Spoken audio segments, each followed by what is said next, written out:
Welcome to another episode of Wine 101 on the Road.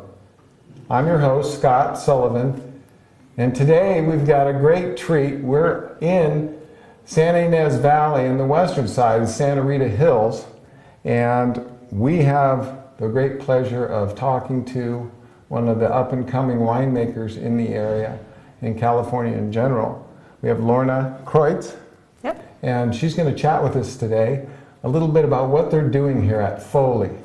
They're getting great reviews, and so welcome. Thank you. Thank you for having me. Thank you very much. So before we get started, let's find out, if we can, a little bit about you, how you came to be winemaker, what your travels have been to get here. So my father was a horticulture teacher, really active in FFA, teaching high schoolers, kind of got me interested in 4-H and FFA. I worked with both plants and animal projects throughout high school. Was really interested in the whole agriculture aspect of things. Once I graduated high school, I went to Cal Poly San Luis Obispo and studied environmental horticultural science. I was kind of on the 5-year plan there, enjoying myself a little bit, and kind of got interested in wine towards the end of my college career. So what was your plan when you first went in? I heard you had like a minor in agribusiness, and what was your goal? Where were you going to take that before you fell in love with wine? So initially I was going to go into greenhouse production, more in the floriculture side of things, and when I got closer to graduating, that was a little disinteresting to me. I worked part-time in a tasting room during college, so that's kind of my first initial interest in wine, and I thought that industry looked a lot more appealing. Sure, and it right up your alley in a way. A little bit, a stone's throw away for sure, yeah. So I diversified a little bit and got an ag business minor and a minor in viticulture after I graduated with my degree. And so was that at Cal Poly? Correct, yeah. Okay. And then, so now you have some credential. You're in a great area to do it. What was your next step? So after graduating from Cal Poly San Luis Obispo with a degree in horticulture, minor in ag business, and a minor in viticulture, I couldn't figure quite exactly what I wanted to do. But they all fit. They're all related in some way. I actually went to the Central Valley and worked for a very large-scale winery as a viticulture intern, and that was very eye-opening. Kind of showed me the way that I did not want to make wine. I wanted to be more boutique-focused. So after that experience, I essentially moved back to the Santa Ynez Valley and worked in the hospitality industry over at Firestone Winery, and did that for about 1.5 years and really realized that production was where I wanted to be. So, sure. Yeah. So then you're here, and you're trying to narrow it down. And what was your first job where you were actually involved assisting in actually the winemaking process or whatever? So after my tasting room experience, like I said, I wanted to focus more on production. So Rick Longoria, who's a huge mentor of mine, took a chance. He's a phenomenal winemaker, huge mentor, took a chance on me, and I worked my way up from a cellar rat essentially to assistant winemaker, and I owe a great deal to him. Now, cellar rat, and people hear that term all the time, but the work that they require you do as a rat, it's not an easy, it's a busy job. You do a lot of things. You are essentially a glorified wine janitor. There's nothing glamorous about it, but it's hard work, but it's really satisfying, and at the end of the day you have something tangible for your hard work, and that's what really appealed to me about this industry. So you started there. Now you're working, and you're starting to do some vineyard-specific stuff, I assume, Ciega or some of the other vineyards that he had. So tell me about that. How did you start to dive into the nuance of what you're going to be producing? He really showed me the importance of a fruit source, and you can be a great winemaker, but you need to start with quality fruit. So that's probably the biggest learning point that I took away from working with him or under him. I also have a intense curiosity for knowledge, academia. So I actually pursued going back to school after I worked with Rick Longoria and pursued my enology degree from Fresno State University. So again, moving back to the Central Valley. Now more credentials. Yeah. And I do not believe that a degree can make you a better winemaker. I think that it's just an individual choice if you want to pursue that or not. For me, I'm a little bit of a need to know everything that's going on behind the scene, behind the chemical process and whatnot, and the chemistry involved. Well, but they have a full-fledged winery there that works, and so you also get the interaction, being able to be part of any one of the facets that you want, as far as from production, from shipping, from whatever. They really do it all there. Yeah. So that's a great experience. Yeah, they have a full production winery on site, bottling line as well, so you get hands-on experience from picking to final product, so it's great. So this was Fresno State? This was Fresno State. So is there a bulldog on the label? No.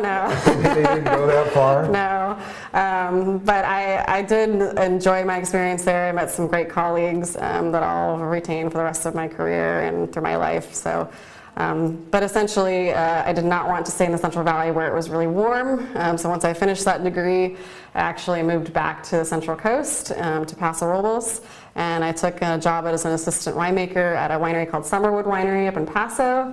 Worked there for a few years and then transitioned over to another winery called Niner Wine Estates, where I worked as the enologist. So kind of was trying to get experience in all job aspects leading up to Fantastic.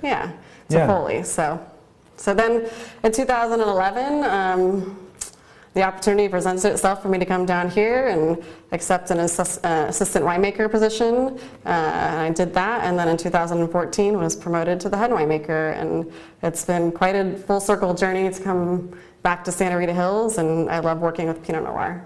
So. Well, in looking at some of the history and the story behind Foley here, I noticed some of the credential of the founder, Bill Foley, and now I know why he hired you. Thank you. Just because of your thirst for knowledge and the diversity of the degrees and the different credentials that you've acquired, certifications and so forth. So yeah, now I see that he sees someone with the same kind of aptitude or enthusiasm for learning more about how to do the best possible job. And he is a self-made man, so initially he pursued a career with Fidelity National Title Insurance. One of the founding entrepreneurs of that business, and so that was kind of where he made his fortune, and then he pursued the wine industry as his second pursuit. And this is really a legacy that he's building for his family and for his children. So he's built himself quite an empire at this point. Foley Wine Estates was actually the second winery that he ever invested in, so it's kind of a special starting place, I think, for he and his family. Okay, very cool. And so this is a special starting place for him, and they're getting, in a short time actually, some great reviews and great potential for the future.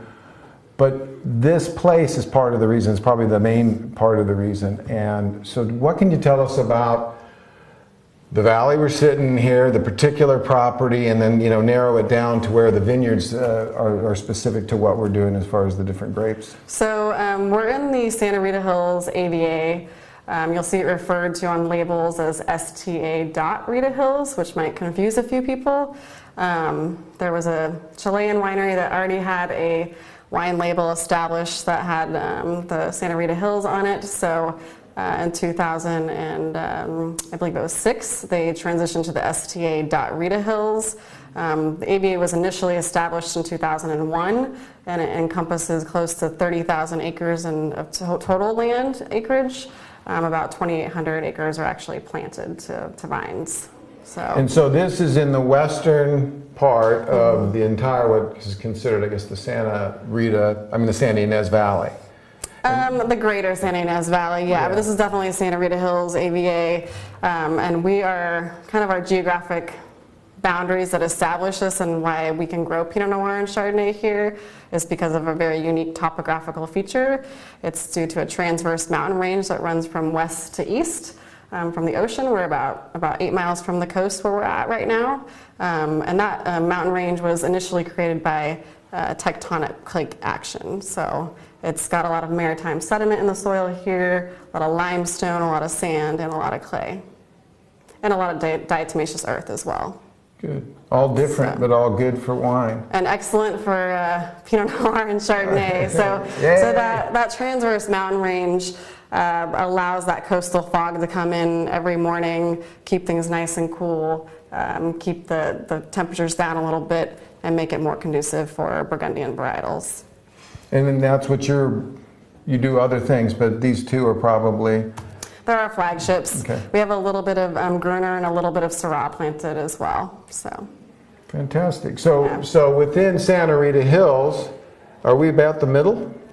We're actually close to the most eastern portion of the boundary AVA. So we have two estate vineyards in Santa Rita Hills. We have the Rancho Santa Rosa West, which is about 4 miles west of us right now. This was formerly referred to as Ashley's Vineyard. Okay. This is about 7 miles from the coast, and actually we're closer to more like 5 miles from the coast on this property. And then if you come over to the property that we're currently at, this is the Rancho Santa Rosa East.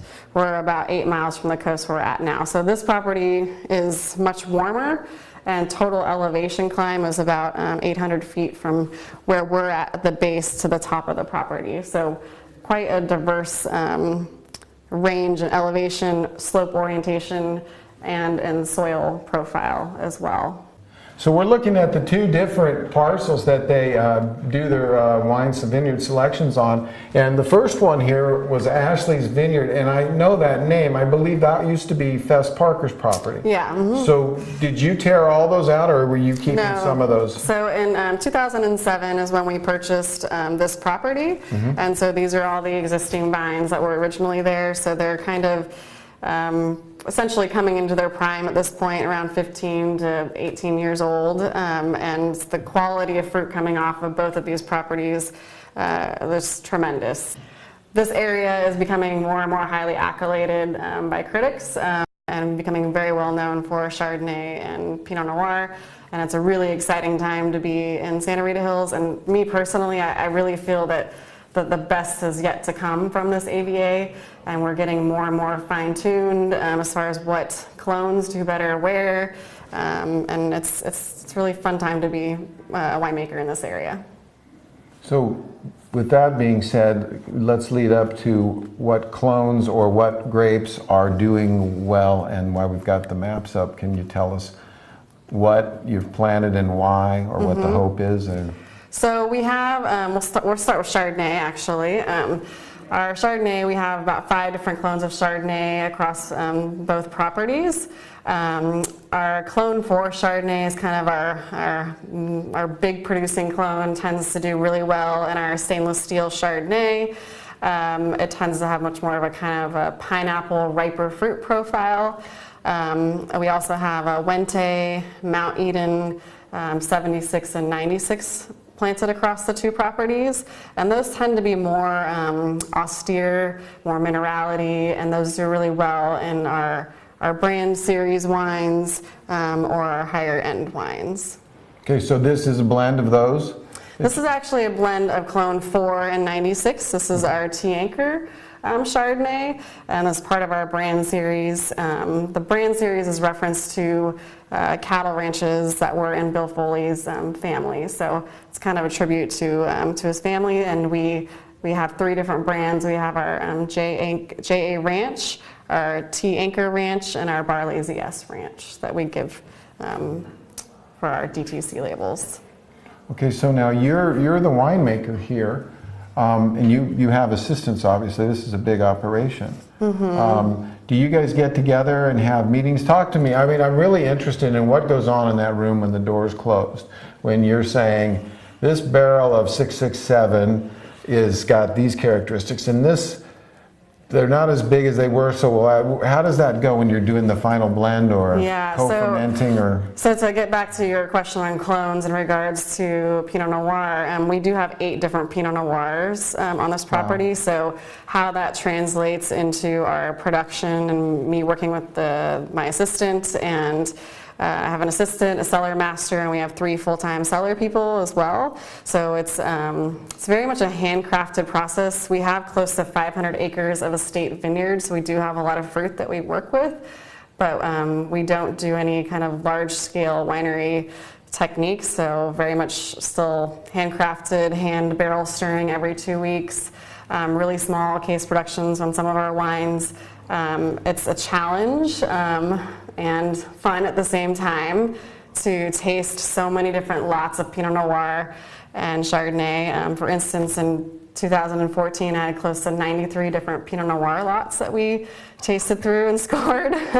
Thankfully, the clonal selections of Pinot Noir are very individual and very expressive and nuanced, so that does help us, makes our job a little bit easier. But to kind of walk you through the process, we do a series of tastings where we score, and we'll do these series of tastings over a period of months. And eventually I'll see which lots are performing consistently better and which ones are scoring lower, and that kind of helps me decide which is going to go into which blend. When a lot of us think of a score, I'm thinking, oh, Spectator gave it a 93. But what are you? You're doing a lot more than that. I do something much more simplistic, plus minus 0. Oh, really?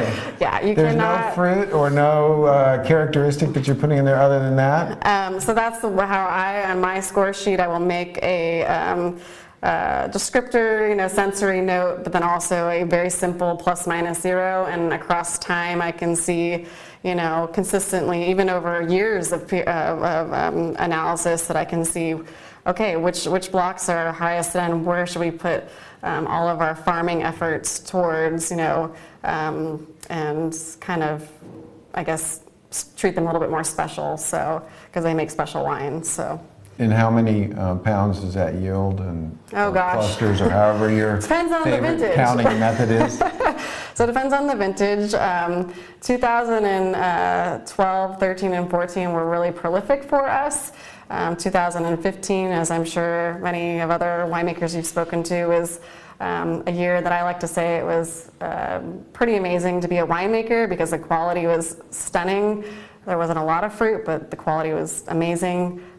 Probably not a good year to be the accountant, but it really depends on each year. So you would hope that you would have 2 clusters per shoot.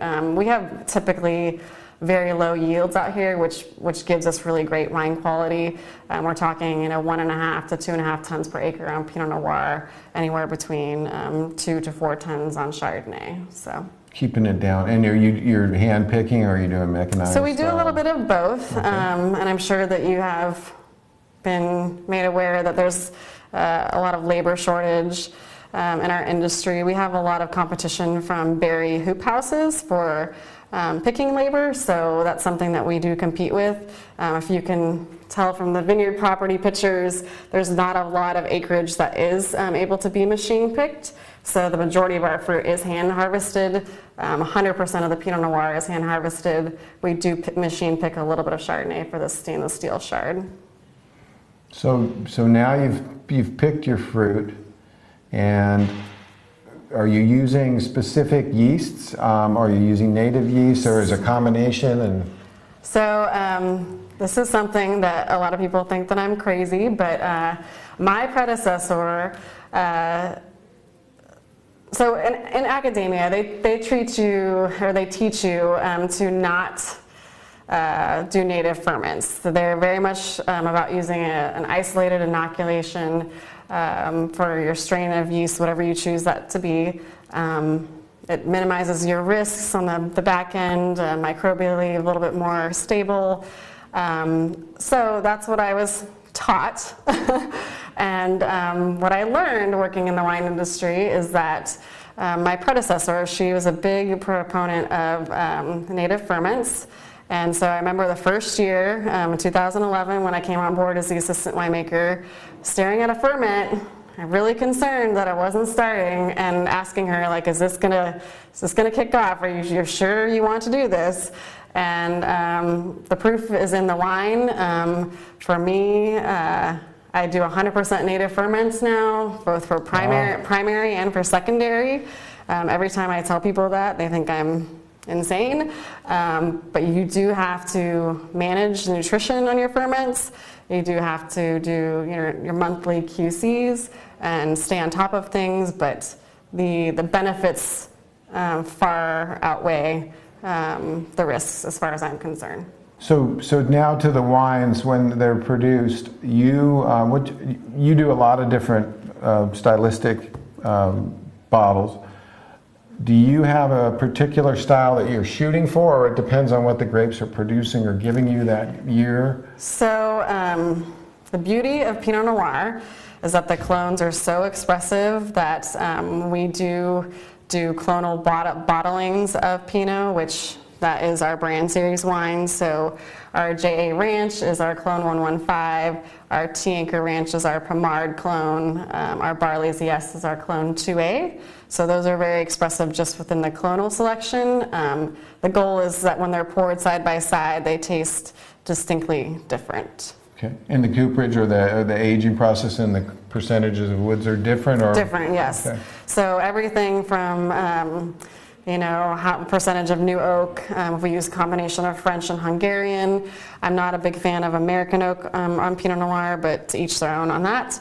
And also aging-wise, we go from 14 to 16 months traditionally on our Chardonnay and our Pinot Noir. So we do have lots of barrel age time. We do batonnage on our Chardonnay as well to kind of help build that mouthfeel. I do use a little bit of American oak on the Chardonnay, but not a lot. So how many different Chardonnays do you have in a given year? So do you do a stainless? So we have 5 different Chardonnays that we make. Okay. So we have a stainless steel, and then we have our JA, which I like to say is more of our kind of Burgundian style, very austere, high acidity, lean minerality. The T Anchor, which is going to be more of that kind of round, fruit-forward California style. And then the Barley's Yes, which is going to have a little bit of sweetness to it, a little bit more confection. And then we have a Barrel Select, which is 100% new oak for all of those oak fans. So, and that's that big, buttery, oaky, malolactic style Chardonnay. A little more age-worthy, perhaps. Yes. So it's a big wine, so it definitely has a specific audience. So now in the Pinots that you make, you do a similar thing. How many Pinots do you do? The same with Pinots, 5 different Pinots. And then we do also make our distributed label is just our Santa Rita Hills, Rancho Santa Rosa label. And so that would actually make 6 Pinots and 6 Chardonnays. So comparing these now, being new, it's a great thing to be new because you can look forward to creating your own name and your own style and becoming a world-class wine producing area without the past telling you that you should have done this or that. So how would you classify? I mean, California is too broad to just say, well, it's a California Pinot Chard. So what would you compare them to? As far as, are they Burgundian? Are they more Californian? What style do you think they are? I want to let the people know.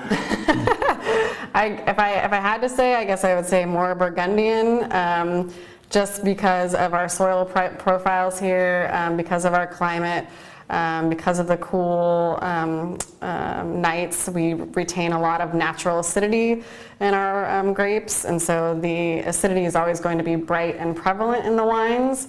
And then the Pinot Noir, really, it's Santa Rita Hills. You will not find Pinot Noir like this anywhere else in the world. So that is something that I can't really compare to because it has a very distinctive black pepper profile and kind of a straw hay bale note that I haven't found in Willamette or Carneros or in Burgundy. So it's really a one-of-a-kind expression of the grape here. So we're here at Foley Vineyard, and we're talking about the different vineyards that are available, the diversity within this area, like soil types and everything. And Bill Foley has designated one of the labels to his daughters. So we have our highest end label is called our Two Sisters label, and that's kind of a tribute to his 2 daughters, Lindsay and Courtney. We make a Pinot Noir and a Chardonnay, and it's 100% new oak and very small case production. So Yeah, it's kind of special. Yeah, it'd be good to be a daughter of Bill, wouldn't it? It would be.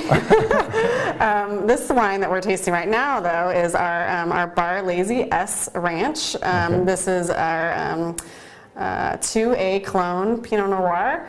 And 2A tends to be a little bit larger berry, a little bit riper, kind of what I like to say, a little bit fleshier in profile. And this is actually grown on a block that's in a very sandy, soiled area on the top of our vineyard at Rancho Santa Rosa.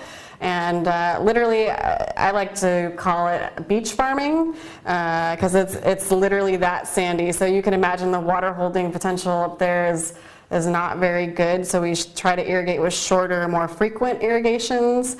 And the wine is magnificent. We do 50% new French oak on this wine. Pairs really well with that kind of dried berry aspect, a little hint of that black pepper, and really nice tannin structure. And you can see the color is magnificent as well. It is. It's beautiful. It smells fantastic.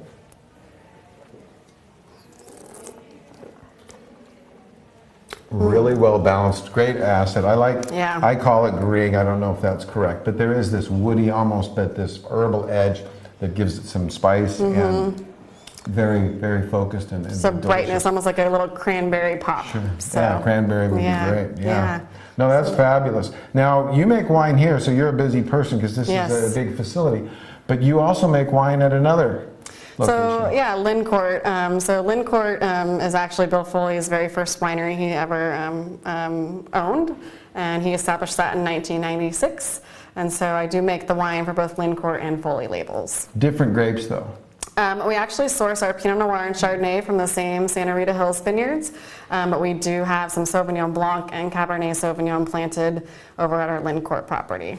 Is there any way you'd be interested in taking us over there? Yeah, I'd love to. We'd love to do another episode out at her other property, the Foley property, Lincourt, and that's going to be east of here. And we thank you very much. Thank you, especially. Thank you.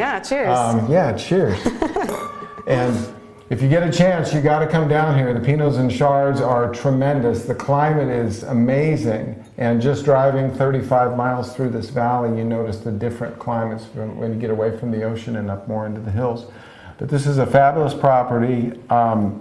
You've got a big thing to haul here with responsibility because this is a top-notch winery, and you're in charge. You're at the helm. Thank you. So worked hard to get here, so cheers. Cheers. We'll see you down the road at Lincourt in the next episode. Please pay attention, and remember, at prescottmedia.com you can get all the episodes. Just log on and stream them live. Thanks again, and like I said, we may just see you down the road.